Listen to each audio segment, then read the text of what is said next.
मेरो पहिलो प्रश्न, बजेटको आकारको सन्दर्भमा खर्च गर्ने क्षमता नभएर यो चालु आर्थिक वर्षमा यसको आकार संशोधन गर्नुपर्छ भनेर मान्य अर्थमन्त्रीजीले यसरी संशोधन गर्नुभयो। हाम्रो स्रोत व्यवस्थापनमा हामीले के नयाँ कुरा गर्दैछौँ वा हाम्रो क्षमता अभिवृद्धि गर्ने कुरामा हामी के नयाँ कुरा गर्दैछौँ, जसको कारणले गर्दा यो वर्ष मान्य अर्थमन्त्रीजी आफैले करिब 20% भन्दा बजेटको आकार बढाउने कुरा यहाँ प्रस्तुत गर्नुभएको छ। यसलाई म जस्तो एउटा सांसदलाई यसको आधार छ, केही कुरा यो तथ्यमा, तथ्याङ्कमा, प्रमाणमा आधारित भएर मैले यसको आकार ल्याएको छु भनेर मलाई कसरी आश्वस्त पार्नुहुन्छ? मेरो दोस्रो प्रश्न स्रोत व्यवस्थापनको बारेमा छ।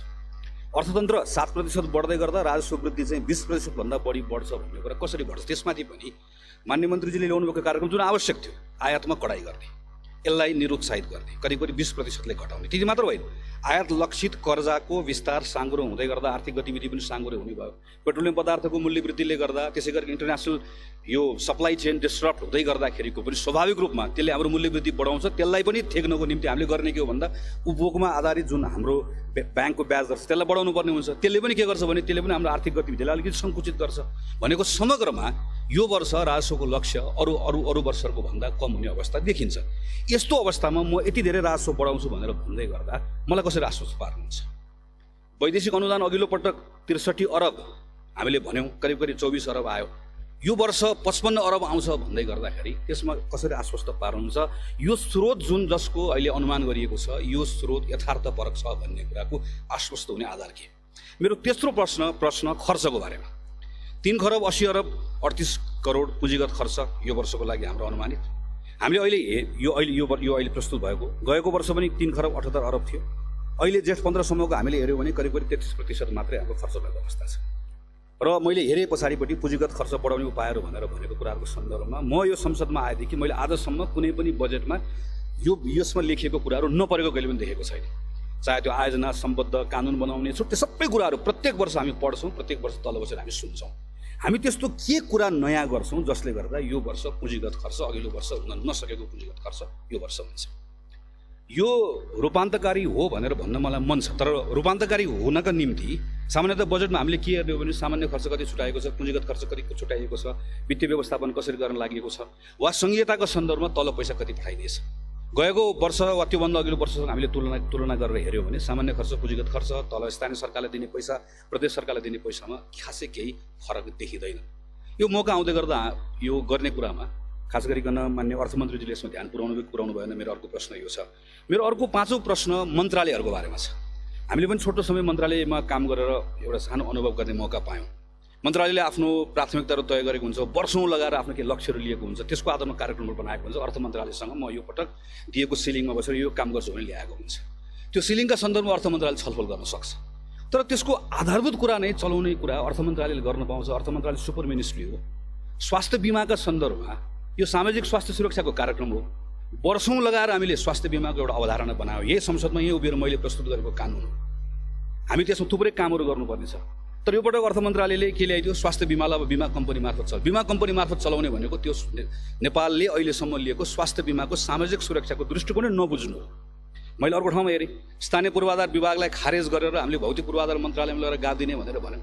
त्यसले भौतिक पूर्वाधार मन्त्रालयभित्रको वृत्ति विकास कसरी रोक्छ? यो भौतिक पूर्वाधार मन्त्रालयले मागेको हो कि होइन? ऊर्जा मन्त्रालयको त्यत्रो महत्त्वपूर्ण कार्यक्रम छ। मैले अघि आफैले भने यति धेरै महत्त्वपूर्ण कार्यक्रमहरू छ। म मान्य मन्त्रीजीलाई मैले धन्यवाद पनि दिइसकेँ। खास गरिकन चाहिँ पेट्रोलियम पदार्थमाथिको निर्भरता घटाउनका निम्ति ल्याएको यति धेरै प्रशंसा गर्ने कार्यक्रमहरू भएको बेलामा इलेक्ट्रिक मोबिलिटीका सन्दर्भमा हामीले यति महँगो गाडी, यति सस्तो गाडी भनेर त्यसलाई त्यो राजस्वको चस्माले मात्र हेऱ्यो भने इलेक्ट्रिक मोबिलिटीको त्यो सम्भावना आउँदैन। यो ऊर्जा मन्त्रालयले इलेक्ट्रिक मोबिलिटीका सन्दर्भमा चाहिँ योभन्दा बढीको महँगो गाडीहरूलाई चाहिँ यसरी कर लाउनुपर्छ भन्ने मागेको हो या अर्थ मन्त्रालयले गरेको? मैले सडक मन्त्रालयको साथीहरूलाई सोधेँ, खास गरिकन चाहिँ यो चितवन जाने फास्ट ट्र्याकहरूको बारेमा थुप्रै कुरा यहाँ आइसकेपछि सडक मन्त्रालयको मानिसहरू कसैलाई थाहै छैन। यो सडक मन्त्रालय होला नि त, लगानी बोर्डले पैसा जुटाए पनि त यसको प्रारम्भ त सडक मन्त्रालयबाट हुने होला, भौतिक पूर्वाधार मन्त्रालयबाट हुने होला। त्यसैले यो मन्त्रालयहरूलाई ल्याएको कार्यक्रमहरूलाई एक ठाउँ समायोजन गर्ने हो कि अर्थ मन्त्रालय कतिपय सन्दर्भमा त्यसका फन्डामेन्टल कुराहरूलाई बदल्ने गरिकन गर्ने कुरो उपयुक्त हो कि होइन? मेरो छैटौँ प्रश्न भनेको राहतका निम्ति भनेर अथवा सामाजिक सुरक्षाको कोणबाट हामीले ल्याउँदै गरेको, थप्दै गरेको कुराहरू स्वागतयोग्य कुराहरू छ, तर प्रत्येक सरकारले यसरी थपिँदै जाँदै गर्दाखेरि चाहिँ पछाडि आउने अब योभन्दा पछाडिको जेनेरेसनले यसलाई यो दायित्व जुन हामी सृजना गर्दैछौँ, यो दायित्व जुन सरकारले जति दायित्व थप्छ त्यसले त्यति नै थप्ने कुरा, आम्दानीमा पनि थप्ने कुरा सँगसँगै गर्नुपर्छ भन्ने बारेमा हाम्रो ध्यान पुग्नुपर्ने हो कि होइन। मेरो 7औं प्रश्न भनेको पूर्ववर्ती सरकारले बजेट ल्याउँदै गर्दा यहीँ बसेर हामीले त्यति प्रश्न गऱ्यौँ। म यहाँ आएर उभिएको अहिले पनि सम्झन्छु, समृद्ध झापा सुखी झापाली भनेर मैले बजेटको नारा दिएको म सम्झन्छु। पूर्वबाट बजेट आयो त्यहीँ टुङ्गियो भनेर हामीले भन्यौँ। यो पटक पूर्वको मानिसहरूको कुरा के छ भने पश्चिमबाट बजेट आयो, पश्चिमतिर सक्यो, यसले कोसीपारी देख्दै देखेन, त्यतै गरेर सक्यो भन्ने छ। र चाहिँ केही शक्तिशाली व्यक्तिहरू सरकार चलाउने वा शक्तिशाली केही व्यक्तिहरूको निर्वाचन क्षेत्रमा प्रशस्त रूपमा चाहिँ जुन यो पहिलेदेखि हुँदै आयो, यो कुरा यो पटकको बजेटमा त्यो यो फरक ढङ्गले आएको छ भन्ने कुराको आधार के हुन सक्दछ। मेरो अर्को 8औं र अन्तिम प्रश्न भनेको चाहिँ पारदर्शिताको बारेमा छ। मैले अघिल्लो पटक नीति कार्यक्रममा छलफल सिद्धान्तमा छलफल हुँदै गर्दा पनि उभिएर भनेको थिएँ, कुनै पनि करको दर चलाउँदै गर्दाखेरि हामीलाई आश्वस्त पार्नुपर्छ। एउटा पारदर्शिताको कुरा हो, एउटा त्यसको आउटपुट के आउँछ भन्ने कुरा थाहा हुनुपर्छ। केही वर्षदेखि हामी के देखिरहेका छौँ भने बजेट भनेको चाहिँ यो भाग्योदय चिट्ठा जस्तो हुने भयो। कसलाई फाइदा पर्ने, कसलाई कहिले एउटाले फाइदा पाउने, कहिले अर्कोले फाइदा पाउने, प्रेडिक्टेबिलिटी भयो। यो कुरा हामीले केही साल अगाडि पूर्ववर्ती सरकारले चकलेटको सन्दर्भमा बसेर हामीले तल बसेर यहाँ गएर इलेक्ट्रिक भेहिकलमा लगाएको करको बारेमा प्रश्न उठाएको म सम्झन्छु।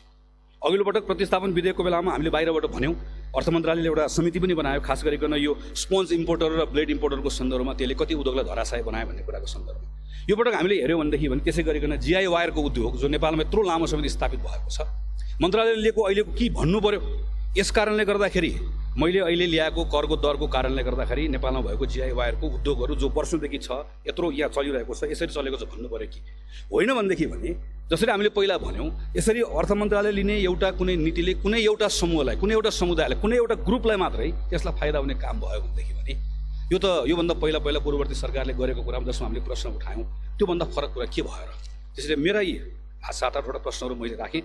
सामान्य सभा महोदय, मेरो अन्तिममा खालि 2टा सुझाव मात्रै छ।